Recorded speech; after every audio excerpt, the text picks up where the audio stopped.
বিসমিল্লাহির রহমানির রহিম। বাংলাদেশে ইমাম মাহাদির কথা বলা সহজ, কিন্তু সৌদি আরবে ইমাম মাহাদির আলোচনা করা কোনো আলেমের পক্ষে অনেক কঠিন। কারণ ইমাম মাহাদির আগমন হবে মদিনা থেকে মক্কায়। ইমাম মাহাদির প্রথম যুদ্ধ হবে আরবদের সাথে, অর্থাৎ আরবদের শাসকদের সাথে। ইমাম মাহাদির আগমন হলে আরব রাজতন্ত্র ধ্বংস হয়ে যাবে, আর আরবরা বর্তমানে ইহুদি খ্রিস্টানদের পথ অনুসরণ করছে। তারা তাদের ঐতিহ্য ভুলে গিয়েছে এবং রাসূল সাল্লাল্লাহু আলাইহি সাল্লামের পথ তারা ভুলে গিয়েছে। তারা এখন মদ, নারী এগুলো নিয়ে ব্যস্ত থাকে। যে ফিলিস্তিনিরা মাইর খায় তাদেরকে সাহায্য করার বদলে তারা শুধু নিন্দায় জানায়। তাই ইমাম মাহাদি আরবদের জন্য একটি আতঙ্কের নাম। সৌদি রাজতন্ত্র ইমাম মাহাদির মাধ্যমে ধ্বংস হয়ে যাবে। তাই ইমাম মাহাদি যখন মদিনা থেকে মক্কায় আসবেন, তখন ইয়েমেন থেকে একটি বাহিনী তার মোকাবেলা করবে। আর সৌদি আরব ভালো করে জানে যে ইমাম মাহাদি তাদের জন্য বিপজ্জনক। তাই মোহাম্মদ বিন সালমান তার একটি সাক্ষাৎকারে বলেছিলেন যে তারা ইমাম মাহাদির আগমন চায় না, কারণ ইমাম মাহাদি আসবে তাদের যমদূত হয়ে।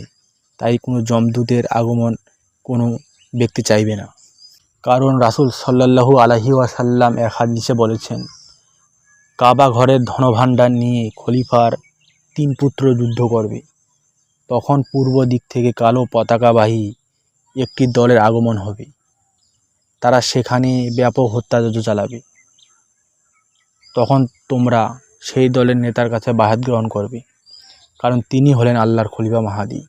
বরফের উপর হামাগুড়ি দিয়ে হলেও তার বায়াত গ্রহণ করবে। অর্থাৎ এখানে পূর্ব দিক থেকে একটি দলের কথা বলা হয়েছে, আর সেই দলটা হলো ইমাম মাহাদি, যাদের পতাকা হবে কালো। আর তিনি এবং তার অনুসারীরা মদিনা থেকে মক্কায় আসবেন এবং সেখানে অনেক মানুষকে হত্যা করবে। যারা তাগুতের পক্ষে কথা বলেছিল এবং নিরীহ মানুষদেরকে জেলে বন্দি করেছে, অনেক আলেমকে ফাঁসি দিয়েছে, তাদের বিরুদ্ধে যুদ্ধ করবেন, সেই আরব খলিফাদের বিরুদ্ধে যুদ্ধ করবেন। আর এই হাদিসে তাই স্পষ্ট করা হয়েছে। তাই রাসূল সাল্লাল্লাহু আলাইহি ওয়াসাল্লাম বলেছেন যে বরফের উপর হামাগুড়ি দিয়ে হলেও তার বায়াত গ্রহণ করবে। তাই ইমাম মাহাদির বায়াত গ্রহণ করা ফরজ, প্রত্যেক মুমিনদের জন্য ফরজ। তাই আল্লাহ সুবহানাহু ওয়া তাআলা ইমাম মাহাদির বায়াত গ্রহণ করার তৌফিক দান করুক, আমিন।